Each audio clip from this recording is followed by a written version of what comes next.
you're a fetus is because the blood, you don't want all that blood going to the lung because the lung is non-functional. It would be a waste of time. So when the blood comes from the right ventricle and goes into the pulmonary trunk, most of it is then directed into the aorta through that little vessel.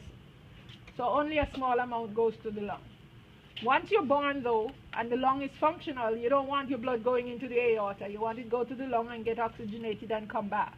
And in fact, some kids, once they're born, it doesn't close. One of the things you have online is, for the people online, tetralogy of Fallot, where you have these conditions in the fetus that sometimes they don't get modified after you're born, and then they cause a problem. And this can be one of them, because if it doesn't close off, it means that the deoxygenated blood is going to start going into your aorta, and it's going to mix with the aorta blood. Now, in the fetus, that's perfectly fine, because you have a special type of hemoglobin called fetal hemoglobin that will take care of that problem. But once you're born, you no longer have fetal hemoglobin, so if you have mixed blood, it's an issue, because it means you won't get enough oxygen. Okay, so let's go to the back now then. You flip to the back.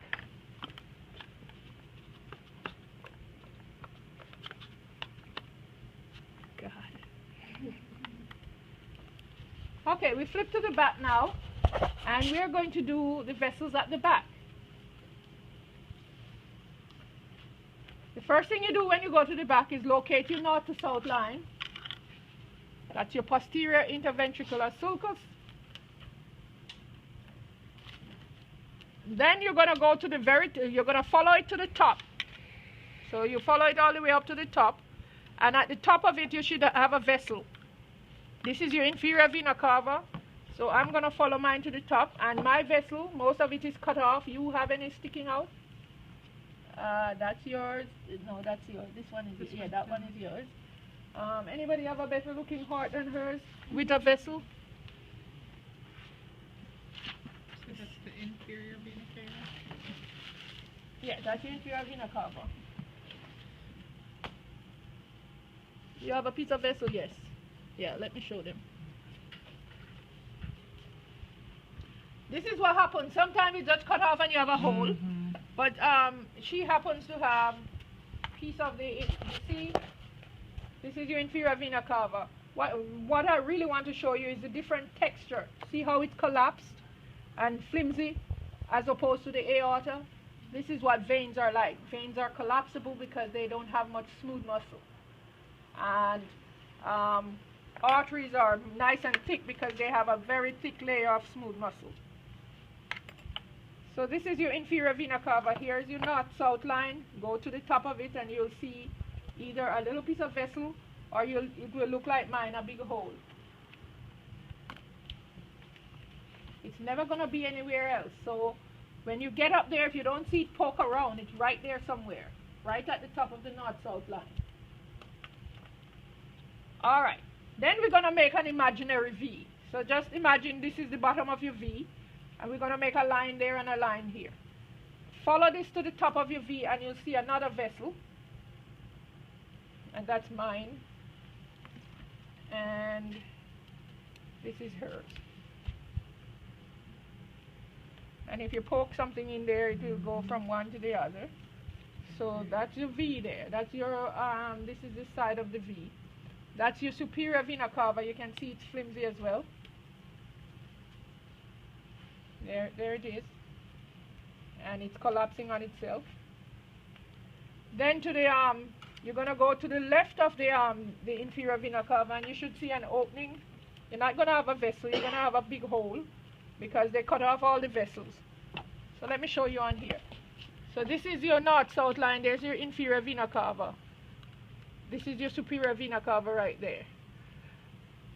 If you go to the side of it, you will see this is your pulmonary vein. This is your trunk area of the vein, and these are the branches. There's 4 little branches of the pulmonary vein. So what you're seeing on this one, you're not seeing the 4 branches, you're seeing the trunk area. So imagine they cut all of this away, and you're left with a big hole.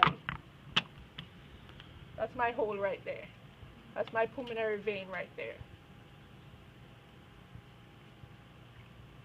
It's going to be right next door to your inferior vena cava. It's going to be a nice big hole. I've never, all these years, and I've been here 20 years, going 21, I've never seen any piece of vessel left on there. I don't know why they choose to chop it off all the way down in there. Here's my other one over here. Well, this one is Kerry's. This is mine. So this is my inferior vena cava, and that's my pulmonary vein right next door. So again, this is my V shape.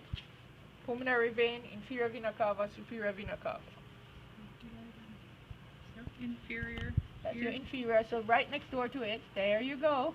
You're very good at that. Never mind how ugly your heart is. And then above it here. If you poke your finger in that, that will take you back to the pulmonary trunk. That's the mouth of the pulmonary trunk, I'm pretty sure.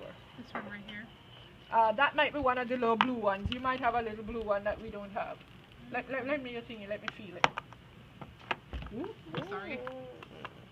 So here's a little branch there. Okay. That I think is one of these. Gotcha. This is the mouth. Poke your finger in there, it takes you in here. Right. So this is the mouth of this one. And it takes you to the, yeah. And here's one of your blue branches. Gotcha. Now right below it is the other opening, that's this one. If you stick your finger in there, it takes you into the into atrium. the left atrium, right. That's it. Very good. Alright, and what else do we have at the back? Oh, one more at the back. This blue belt here. That's called the coronary sinus. Now a sinus, this is the largest vein in the heart. It's analogous to the inferior and superior vena cava of the body. A sinus, there's two of them that I know about. There's the dural sinus and the coronary sinus. These are veins that don't have any muscle tissue at all, hence the term sinus. So they're even more collapsible than the regular veins. You will notice that on the front of the heart, you see these blue vessels, and they come round and they connect with these blue ones at the back. This blue one that runs in the sulcus is called the great cardiac vein. That's on your list. This blue one that runs in this sulcus is called the middle cardiac vein. And the two of them, this one and all its tributary, empty into that right here. And this one on the tributary, empty into that. So bottom line is that the sulcus is going to be the place where all these blue vessels empty their deoxygenated blood. Now on here,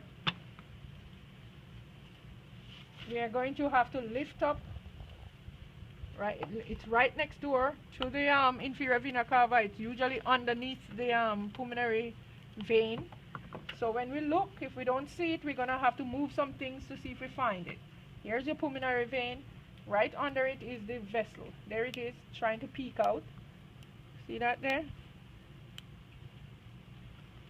Right there. That's your coronary sinus. Mine is a little better looking. I can see mine really easily. There is mine.